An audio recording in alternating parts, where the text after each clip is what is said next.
Good morning. Welcome to the Point. This past week, Governor Rick Snyder laid out his spending agenda for the coming year. It's the last time he'll do so. He wants more money for roads. He wants more money for public safety and schools and infrastructure. But it'll be up to the legislature to decide exactly how much they want to spend and where they want to spend it. One of the people who will have a lot to say about the budget is the chairman of the Senate Appropriations Committee. He's Lowell Republican Dave Hildenbrand. Senator, let's talk about your final budget that you're going to put together. It's interesting on a couple of scales. One is because it's so radically different from some of the first budgets that you ever worked on here in this Capitol.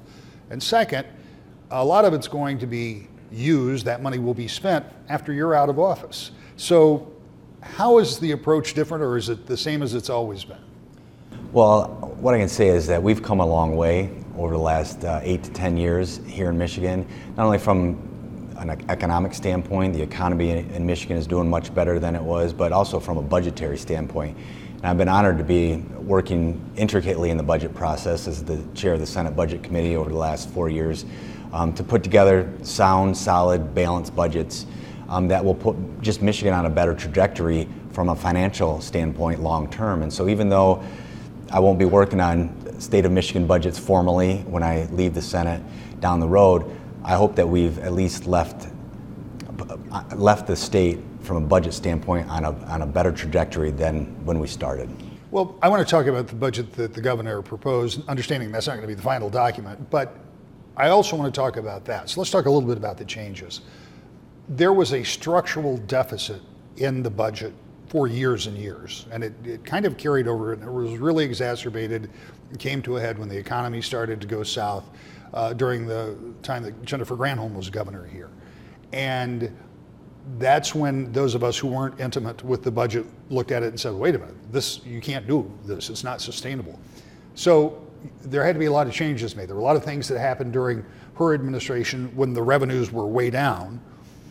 Revenues started back up about the time that Governor Snyder came into office, and Republicans started working a different type of budget. How's it different now? Well, we've been able to partner with the administration and the legislature to reform a lot of things here in Michigan. You know, the biggest challenge with the state budget was our unfunded liabilities. There were a lot of promises made, particularly benefits for retirees of government workers, both state government workers, local government workers, public school employees as well. There were a lot of promises made that weren't accounted for in the state budget. And so what we've done over the years is begin to pay down and account for those liabilities in the state budget from an accounting standpoint. And then also we've changed the laws for the future so these employees have good benefits and good pension plans, if you will, and healthcare benefits, but they're accounted for and they're paid for. And they're more modern retirement systems that we all see now in the private sector. Most large-scale employers are using these same type of retirement benefits. So we've adopted those in state government. So we're able to account for them, and that retirees from government work in the future can know that those benefits will be there in the future. This in no way is to throw other legislatures under the bus, but for years and years and years we heard about balanced budgets in the state. But when you had unfunded liabilities to the tune of 50 or however many $billion, that's not a balanced budget. I mean, that money is still on the books there somewhere. But even if the person who replaces you in that chair and the person who replaces the governor over there, even if they stay on a similar path, we're still a couple of decades away from getting all of those paid down? Yeah, about 2038, the year 2038 is when we should have paid for all of our unfunded liabilities. And then the future employees, the future retirees after that, all of that retiree benefit will be accounted for and paid for and set aside. And so, yeah, it's about 20 years before basically the governor calls it, and we in the legislature, we're on a mortgage plan and we're paying down that liability and that debt over the next 20 years. And of course, we can't bind future governors and legislators, but my hope is that we've set a good track, a good trajectory, that the future governor and the future legislature will continue on that payment plan, so we're then out of this debt or unfunded liability business for good. You got to take a look at the governor's budget. He rolled it out this past week with the legislature, and you and I were talking before. You said you thought it went pretty smoothly, but we also know that that's not going to be the final budget because the legislature has a lot of input. Let's start with school funding. The governor's proposing what looks like to be some pretty large increases in the per pupil funding, and they're also done in an inverse way so that they would close the gap between the highest funded and lowest funded schools in the state. Is that the right direction? It is the right direction. We've been making funding for education, both our K-12 system, our community college, our higher education systems, and preschool, frankly, preschool education.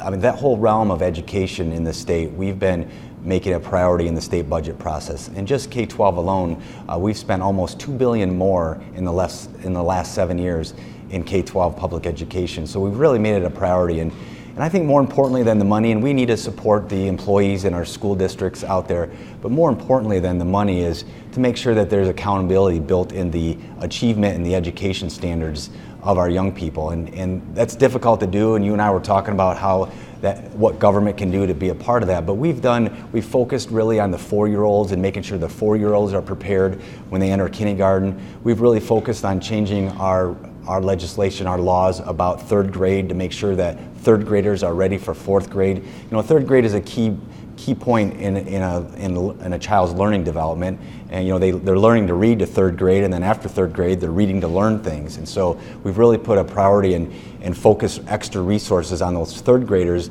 that could be falling behind to make sure that they're moving along at the pace they should be for future success. So we're still working on more accountability and to build in good things from an academic standpoint to make sure that along with this investment that the people of Michigan are making, we're also ensuring that the students are learning and prepared for their futures. One of the things I talked to the governor about this week was just that, the accountability part, and he was talking about the program to get kids reading proficiently by the 3rd grade. And he pointed out that they've been doing that for a time, but you're not going to start seeing the results of that until some of these kids start getting further on in school. So there is that possibility. We won't know until the children who were the first ones to really have that attention.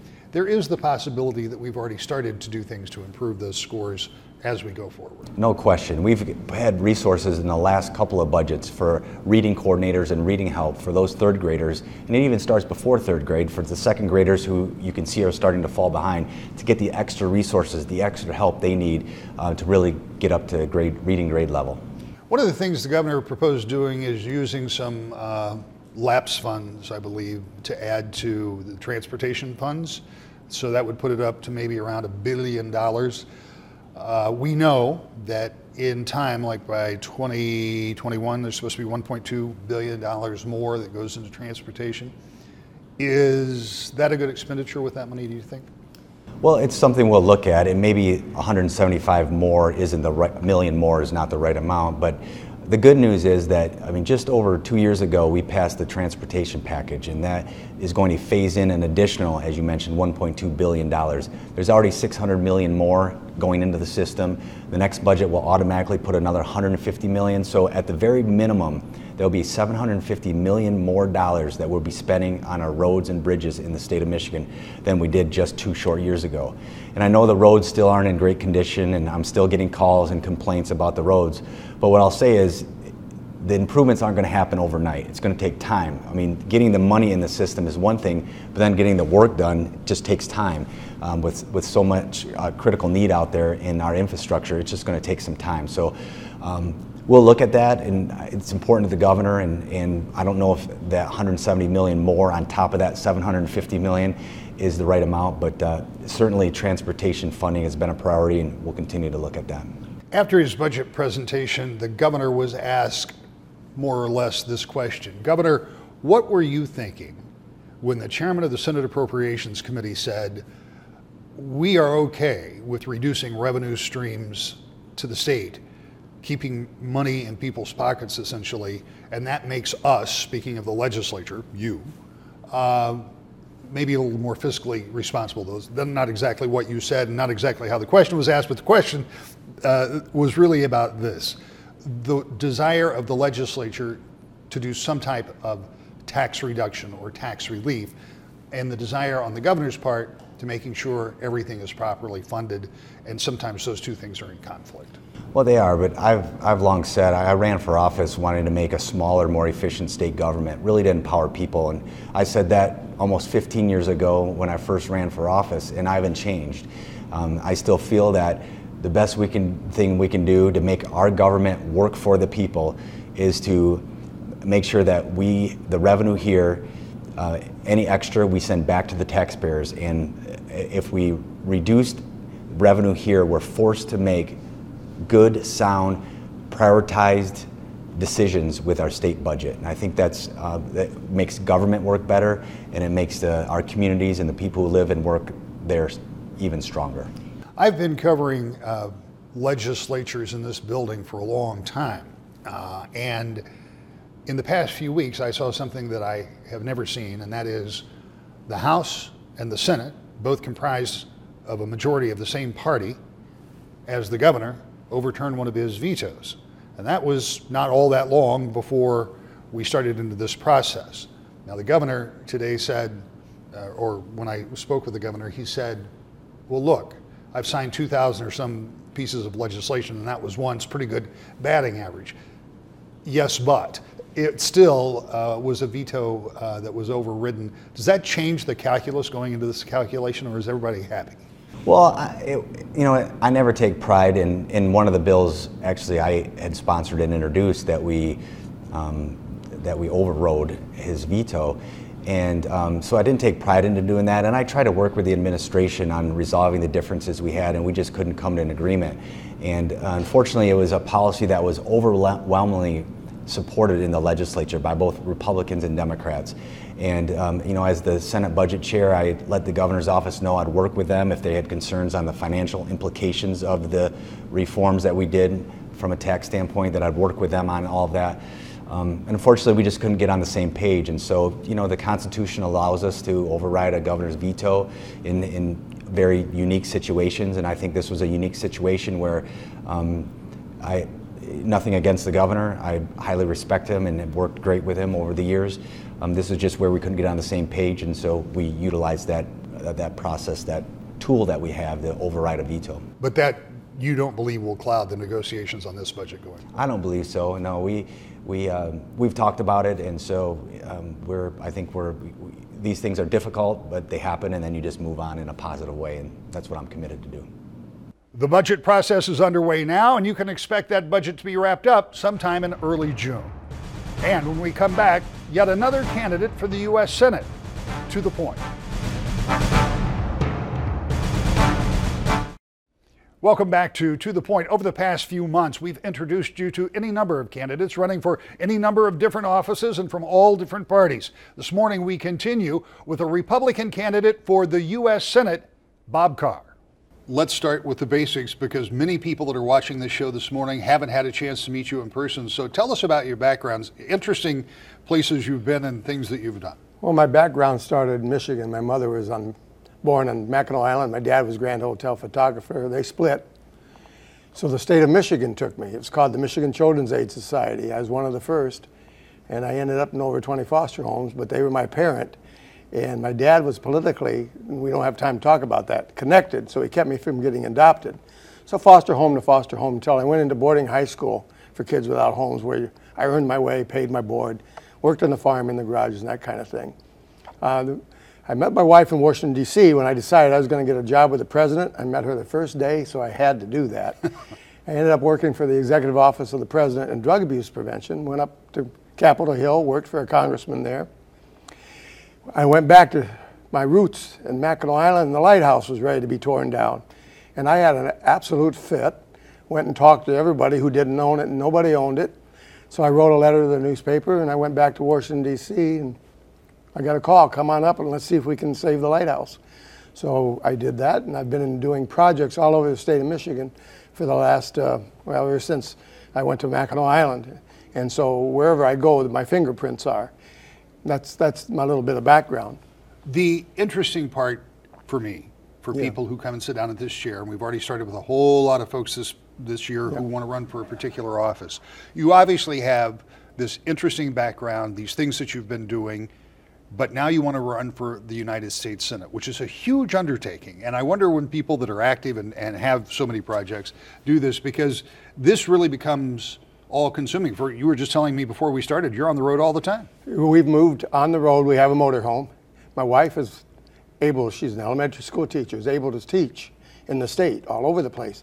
So she's subbing here and there, all over. That, no better way for me to learn about education.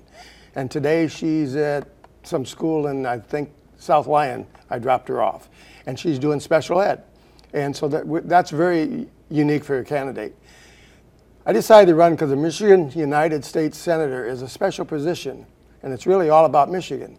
I kept saying that till now we have a website, it's allaboutmichigan.com, because I mean it. And you know, it's not about me, it's about the people that are my family. Michigan's my family because Michigan had me. They were my parents. And the other thing is that the incumbent, she used to use my office to make phone calls, has become the communications chairwoman for the Democrat leadership, which is a different position. And after a year and a half of getting her daily emails about what's wrong with the other side, and I'm telling you about every appointee, there was nothing that satisfied her. I just got angry about it. One day we went down to Waterville and picked up my foster sister, who crossed paths with me many times, and she just didn't make it. She's in adult foster care. We started driving past Hartford and Lawrence and Paw Paw. Paw Paw's doing better, but these towns are almost boarded up, and they don't have to be. I've been to towns that were like that 30 years ago that are now the Traverse Cities of South Carolina, Pennsylvania. And I know how to do it and how to do it from within. And I'm a guy that does projects without a lot of money.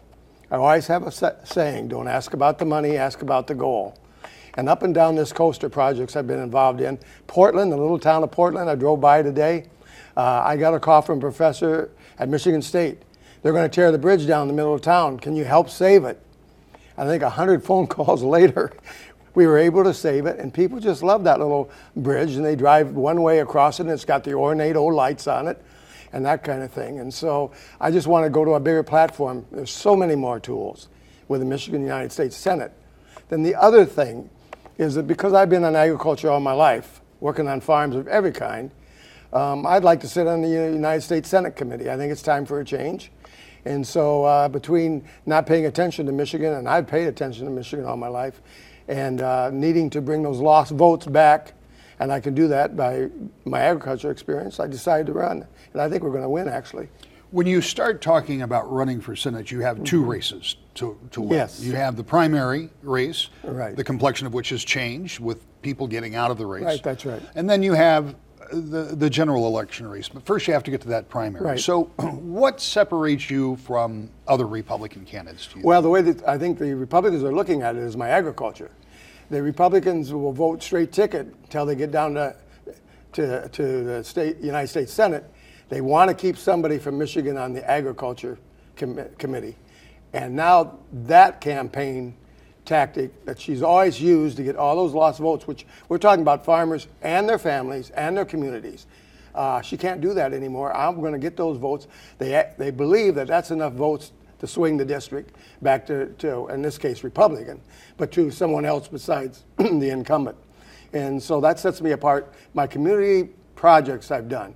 I got a call 2 days ago about the cross, the Marquette Cross up in Ludington. Well, I had done a historic preservation project there.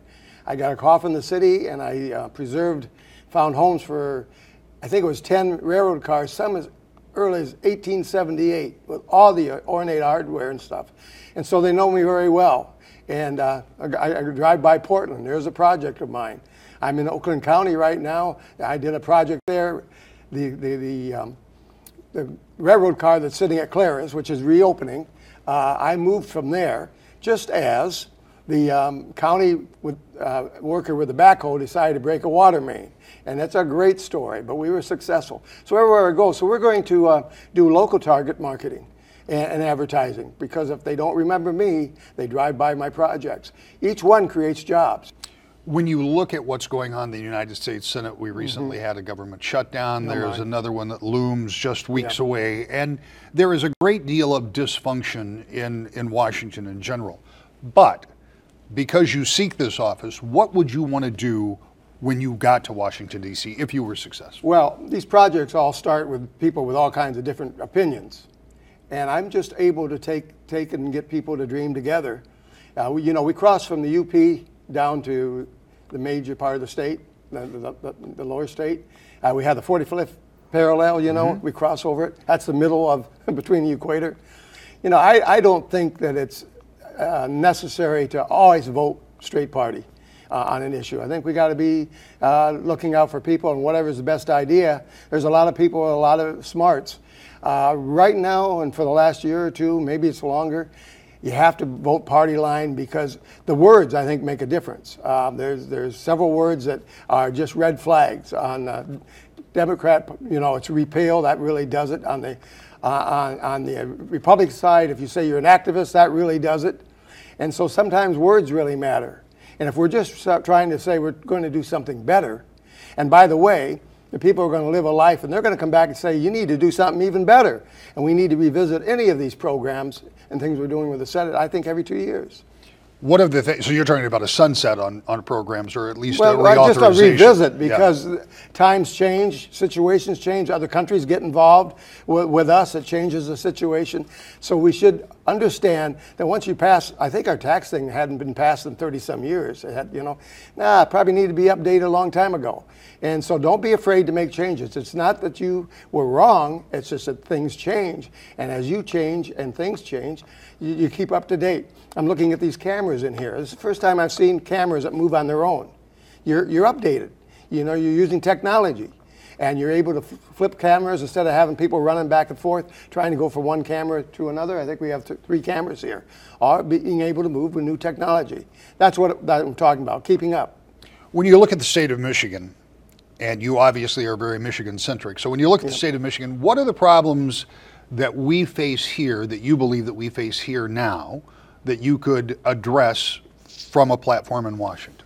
Well, I think the infrastructure, for sure.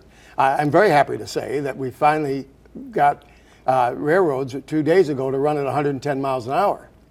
We're one of the last to do that. I have a flight school for high school kids, and they get a $1,000 scholarship. My wife and another couple own that, and Colonel Schmunk and his wife. And aviation is something I'm really interested in. Technology is changing so fast but the prices are coming down. We have to worry about how we're going to run the towers and all that kind of thing. I can sit in a chair in my airplane with a TV and see everything outside even at night. It's just amazing what's going on, but you got to keep up.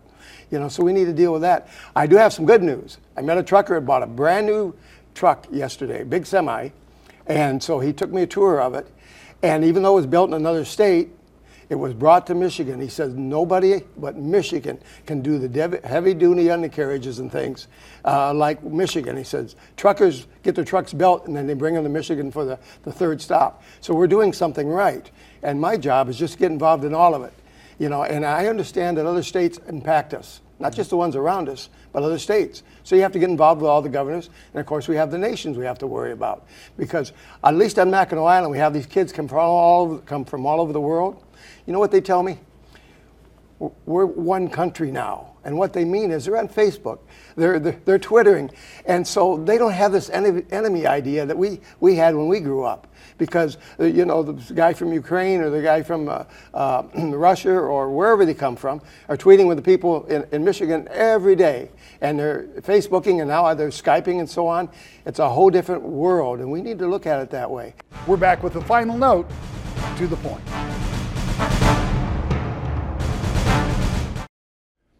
As we continue to watch the budget negotiations in Washington and in Lansing, we'll also keep an eye on the upcoming election and introduce you to more candidates when you join us every Sunday morning at 10 o'clock right here on Wood TV 8 for To the Point.